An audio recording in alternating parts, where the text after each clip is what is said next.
Bonjour Pauline, Bonjour Maxime. merci de nous recevoir ici dans ta ville où tu as installé ton magasin. Alors l'objectif c'est de connaître ton avis sur la profession, Oui. de savoir comment tu exerces ton métier, comment tu vois les évolutions du métier et quels conseils tu auras à donner potentiellement à ceux qui voudraient s'installer ou en tout cas faire ce métier. Déjà pour débuter, est-ce que tu peux te présenter toi? Ce qui m'intéresse c'est de savoir l'année de ton diplôme, où tu l'as passé et surtout l'histoire de ce magasin. Moi je m'appelle Pauline.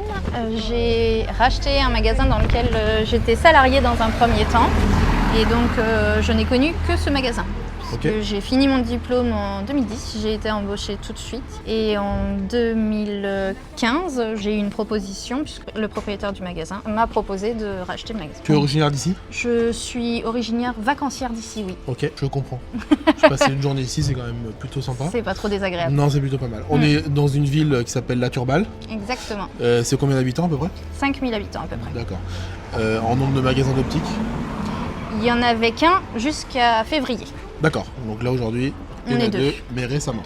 Récemment et localement. Comment se porte l'activité en ce moment? On n'est pas du tout à plaindre. En plus, étant dans une ville saisonnière, on a beaucoup de passages l'été. On est sur un marché qui a tout le temps des besoins, donc on a du monde et l'activité est plutôt bonne. D'accord. Si on compare par rapport à l'année dernière, est-ce qu'on peut dire que c'est pareil, que c'est mieux, que c'est un peu moins bien? C'est quoi la tendance en fait en ce moment ici?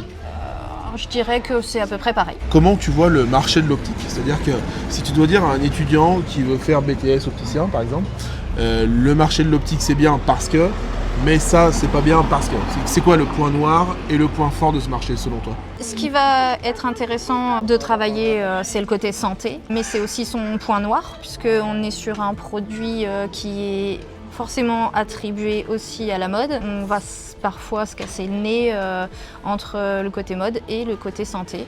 Voilà, Tu veux dire qu'on sait pas, l'opticien sait pas vraiment où se placer? parfois, C'est ça? oui. Ok. Ça c'est le point, on va dire, le point à clarifier. Ouais. Ok. Et le point fort de ce marché? Pourquoi tu as fait opticien? Pour la santé, moi ce que je voulais c'était apporter un produit de santé. Vendre quelque chose qui n'est pas de santé, je me serais pas sentie apte. Je voulais Ok. être utile. Ok. Dans ce métier, on a en effet une partie qui vont être intéressés par la vente de produits de santé comme moi et une partie malheureusement qui joue sur ce marché qui est florissant et qui est intéressant et qui va utiliser des arguments de santé pour vendre des produits de mode. Ok. Et tu arrives à exercer ton métier comme tu l'entends aujourd'hui dans ton magasin? Oui, parce que Mais c'est ça le plus important. je pense que oui, parce que j'ai choisi d'être indépendante et j'aurais peut-être pas eu la possibilité de faire exactement ce que je voulais si j'avais pris une franchise ou autre. Ok. Est-ce qu'actuellement tu rencontres des difficultés? On en a de plus en plus avec la mise en place des devis par exemple, devis obligatoires. Comme d'habitude, on est lésé pour des choses qui ont été mal faites auparavant. On est tous mis dans le même panier alors qu'on ne travaille pas tous de la même façon, voire pas du tout. On est obligé d'être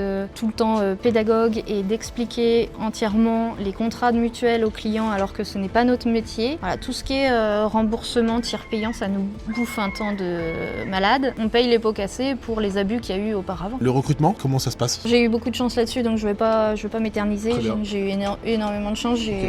J'ai embauché une de mes clientes que je connais depuis qu'elle est petite. Ok, génial. Et elle a fait opticien ou Et elle a fait opticien. Ok, excellent. Ok. Est-ce que tu as mis en place ces dernières années, en tout cas depuis la création de ton magasin, ou même avant, peu importe, quelque chose d'innovant? Quelque chose où tu te dis, ça j'ai bien fait de le faire, ça a quand même changé ma façon de travailler. Je garde un service complètement gratuit. Je garde la possibilité de faire réparer des lunettes qui iraient à la poubelle chez n'importe quel opticien, Ok. je pense. Ok. Voilà, je ne pousse jamais à la consommation ou au changement de la monture en elle-même au Ouais. client. Je lui demande d'abord si on change que les verres ou si on change les verres et la monture. Je pense au ressenti des gens et aux réflexions qu'ils me font qu'ils n'ont pas l'habitude de l'entendre. Ok. Donc tu vas chercher des solutions avant de vendre pour vendre, quoi. c'est ça? Exactement. J'imagine que tu as des offres commerciales, enfin j'en sais rien, ça marche comment chez toi?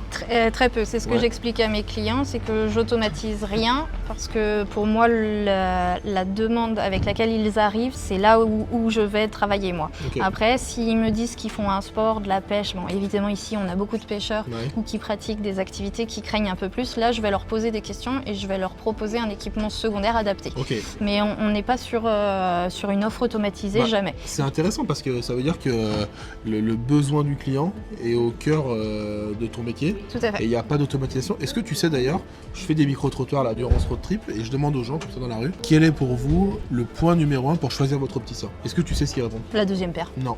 Même pas? Le conseil. Oh, c'est bien. Aucun ne te parle du prix. aucun ne te parle de la deuxième paire. Par contre, les gens, ils disent tous le conseil. Eh ben, Et tant donc mieux. je leur pose, et oui, mais ça c'est une bonne surprise. Ouais. Et je leur pose la question, c'est-à-dire que le conseil pour vous prime sur le prix? Oui, 100% du temps. Ouais. Je pense que tu as la bonne vision des choses parce que la personne cherche le conseil. Quel est ton avis sur la formation proposée aujourd'hui pour les opticiens? Elle n'est pas adaptée. Pourquoi? Qu'est-ce qu'il faut changer? J'ai fait une école ISO à Nantes, hein, qui est très bien. Je ne remets pas du tout en question les qualités, tout ce qu'ils m'ont J'ai appris. pas d'action à l'ISO. Non. Pas de souci. Ils ont été très formateurs, mais il manque une grosse partie de mise en condition, de commerce à l'état pur, quoi. Moi, j'ai eu la chance d'être avec un conjoint qui est commerçant, qui a fait ses armes dedans et donc qui m'a appris cette partie-là. Autrement, j'aurais été bien désarmée. Et c'est pas un opticien qui vous embauche, qui attend donc de l'aide, qui va vous apprendre à être commerçant. Demain, tu es nommé ministre de la Santé. Donc tu as le pouvoir de réformer le marché de l'optique. Tu dois faire une réforme choc. Ce serait quoi? J'annulerais le remboursement différencié. Je pense, dans un pense premier que c'est temps. une bonne Et puis, si je peux en rajouter Bah, un tu peux petit... en faire une Allez, deuxième. j'en rajoute Allez, une vas-y. deuxième. Je pense que j'obligerais les assureurs et les vendeurs de contrats d'informer leurs clients Ouais. en totalité. Tu auras un magasin de 10 personnes. D'accord? Donc demain, tu as un magasin, il y a 10 collaborateurs dedans. Il n'y a pas de problème de recrutement. Il n'y a pas de problème de budget. Tu fais ce que tu veux, tu choisis qui tu veux. Quel est l'effectif idéal selon toi entre diplômés et non diplômés? 10 diplômés. 10 diplômés. Ouais. Je reprends ta phrase d'avant. Tu disais, le diplômé aujourd'hui, il n'est pas bon commercialement. Ah oui, par rapport à ça. Et oui, l'effectif idéal. Ton mari, par exemple, il n'est pas diplômé, mais il sait peut-être mieux accueillir un client, tu vois? Oui, mais pour moi, un non-diplômé n'a pas sa place en magasin, en fait. Bah, c'est ton avis, c'est pour ça que je te demande. Ouais, non, c'est Très pour bien. ça que je disais 10 diplômés, moi, ça Ok. me paraît logique. Quel est ton point de vue sur les réseaux de soins? Malheureusement, je suis assez tranchée. C'est le début de la santé à deux vitesses. Il y a les réseaux de soins pour ceux qui n'ont pas assez d'argent et qui se font leurrer par leur mutuelle en leur disant qu'il faut aller là-bas parce que ce sont des meilleurs professionnels de santé, parce qu'il faut vraiment que les gens arrivent quand même à entendre qu'on leur met dans la tête que dans les réseaux de soins, ce sont des meilleurs professionnels de santé que les autres. Et ça, ce sont les assureurs qui le disent. Donc, non, pour moi, c'est vraiment... Il y a une fausse route Ok. complète. Tu as aucun réseau dans ton magasin? Non, Tu t'emportes. très bien. Aucun réseau, mais je fais tous les papiers Bien sûr. pour mes clients. Comment tu vois le marché de l'optique, pas comment t'aimerais le voir. Ouais. Qu'est-ce qui va changer dans 10 ans? Rien, beaucoup, il y aura plus, moins de magasins. C'est quoi pour toi l'évolution dans 10 ans dans le marché de l'optique? J'ai un peu peur que notre marché ressemble à celui de l'Angleterre, c'est-à-dire des distributeurs de lunettes qui se ressemblent beaucoup dans les grandes villes et dans les petites villes aussi, et d'avoir quelques beaux magasins d'opticiens un peu pointus, mais du coup, quand on n'aura pas les moyens, on sera obligé de se diriger vers des grandes chaînes qui vendent toutes la même chose. Ok. Est-ce qu'on pourrait dire que tu vois une fracture du marché en disant Complètement. d'un côté ce que tu appelles les vendeurs de lunettes Ouais. et de l'autre côté les indépendants qui prennent leur temps, etc. Est-ce que tu vois ça? Oui, mais je pense qu'à long terme, la version moi de l'optique que j'aime pratiquer n'est pas viable, Ok. malheureusement. Le marketing tue complètement, je trouve, notre métier. Ta vision c'est que ils peuvent faire leur métier comme il faut, Ouais, tout à fait. mais la façon de communiquer dessert l'optique. C'est ça que tu Ouais, ressens? exactement. Est-ce que tu as une anecdote un peu sympa ou rigolote ou triste ou j'en sais rien, quelque chose qui a marqué ta carrière? Moi, je suis toujours dans le service et la réparation. Un client d'une contrée lointaine, assez centrale de notre pays, est arrivé en vacances, a cassé ses lunettes malencontreusement. Je lui ai trouvé une solution de secours. Donc c'était pour l'histoire un petit modèle Nilor sur lequel j'ai réussi à trouver pour que ses verres puissent aller. Donc le monsieur est reparti à Paris avec ma monture et on s'était entendu pour que ce soit juste le temps qu'il voit Oui. son ophtalmo et qu'évidemment il revienne ici. Non, monsieur a donc préféré refaire ses lunettes une fois arrivé chez lui et il est revenu me donner la monture que je lui avais prêtée. Et évidemment, il m'a dit « je vous dois rien puisque je vous les rends ». Bah oui, c'est facile. Comme ça. Ah oui, d'accord, je comprends. Ouais, c'est ça, Donc mais- attention au service, Ouais, il faut... attention à pas être trop gentil non plus. Voilà, c'est ça. Est-ce que tu es heureuse dans la façon d'exercer ton métier aujourd'hui et dans ton magasin? Oui, mais je pourrais pas le faire beaucoup plus longtemps. Pourquoi? Parce que justement, le côté santé est trop remis en question par notre clientèle. On a trop d'écart entre nos différentes façons de travailler et j'en ai marre de me justifier en permanence de nos prix. Les prix sont élevés en optique, oui, mais parce qu'il y a une partie service, il y a une partie santé, il y a une partie médicale local qu'on ne peut pas retirer, et ceux qui ne le font pas et qui baissent les prix ne sont pas les maîtres de l'optique, c'est Mais- pas eux qui ont raison. Élevé, tout est relatif, enfin, tu roules pas en Bentley non plus. Du tout. Voilà, donc élevé, ça veut rien dire. La deuxième question, c'est est-ce que si c'était à refaire, tu le referais? Je le referai pour l'expérience de métier que c'est, oui, pour toutes les interactions humaines qu'on peut avoir dans ce métier et la satisfaction d'apporter vraiment un produit comme ça, qui peut être en plus très joli, aux clients, oui, je le referai, mais c'est usant. Ok, comment tu te vois dans 10 ans?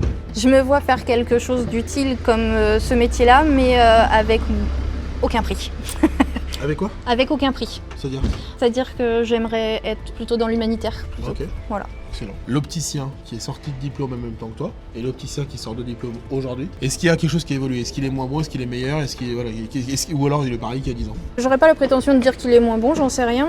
Je vois en tout cas, par exemple, Julia qui travaille avec moi, qui est sortie de diplôme il y a 3-4 ans. Comme moi, quand je suis sortie, elle est sortie avec un manque d'informations sur le métier. Ok, il n'y a pas d'évolution. Non. Est-ce que tu as un avis sur la téléophtalmologie? Eh ouais, je suis désolée, je vais dézinguer. En plus, je viens d'une petite ville de, allez, on va dire 300 habitants. Ma maman est pharmacienne dans cette ville-là, donc je sais quels sont tous les avantages de ce qui peut être fait en télétravail. Voilà. Son médecin est parti, par exemple, dans cette ville-là, donc elle va installer, par exemple, un cabinet pour avoir un médecin en téléconsultation. La téléophtalmologie, attention, je pense que sur notre marché qui déjà a un gros problème d'opportunisme, ça ne peut pas coller. Ici, le salaire moyen d'un opticien qui sort de BTS, c'est quoi? Si je te dis 2100 € brut sur 39 heures, c'est trop ou c'est pas assez? Je dirais que c'est pas assez. Ok. Qu'est-ce que tu attends du road trip de l'optique? Pourquoi tu as répondu favorablement à ça?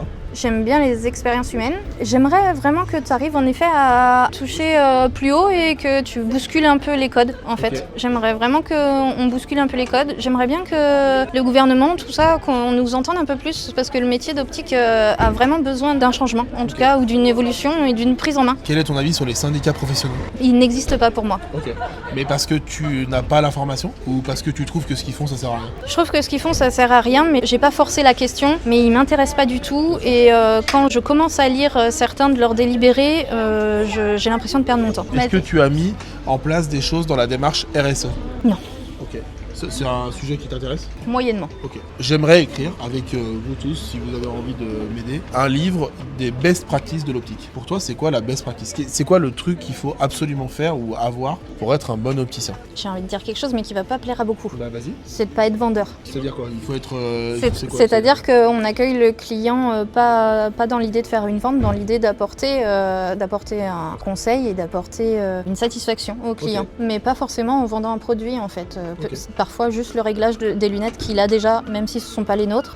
Se détacher du côté pécunier, business, etc.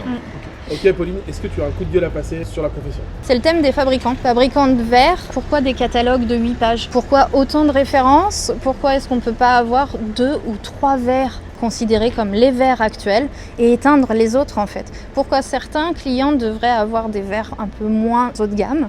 Pourquoi on ne pourrait pas uniformiser les prix au niveau des verres? Et je pose la question du coup à l'ensemble des revendeurs derrière, pourquoi on proposait autant? J'ai une série de 15 questions tac au tac. Ray-Ban ou Persol? Aucun, pas de luxe. Atelier ou examen de vue? Atelier. Chemise ou polo? Polo. Rof ou Fnof? Rof. Montage à chaud ou montage à froid? Rof par rapport au chanteur, hein. Rien à voir avec le reste. ROH2F. C'est exceptionnel ça. J'adore. Montage à chaud ou montage à froid?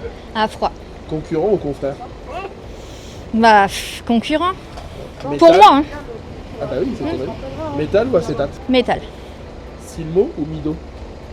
C'est le mot, on est français. Ouais. Avant le Covid ou après le Covid? Après, Tu préfères avoir -8 ou avoir +8? je préfère avoir -8. Ok. Cosium ou Pro-Optique? Aucun. Tu préfères être seul dans un magasin de 150 m² ou 15 dans 50 m²? Seul. Ok. Faire l'inventaire du magasin ou gérer les tiers payants? Tiers payant. Tu préfères loucher ou diverger?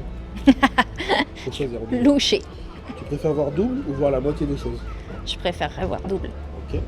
Former ou être formé? Formé. On dit un client ou un patient? On dit... Je préférerais qu'on me dise un patient. Ouais, mais on dit quoi? On dit un client. Ok. Tu préfères planter un tournevis dans le doigt ou changer des plaquettes vertes? Le tournevis. Ouais. Et enfin, tu préfères liker le road trip de l'optique ou liker le road trip de l'optique? On va liker. Bah bonne réponse. Merci.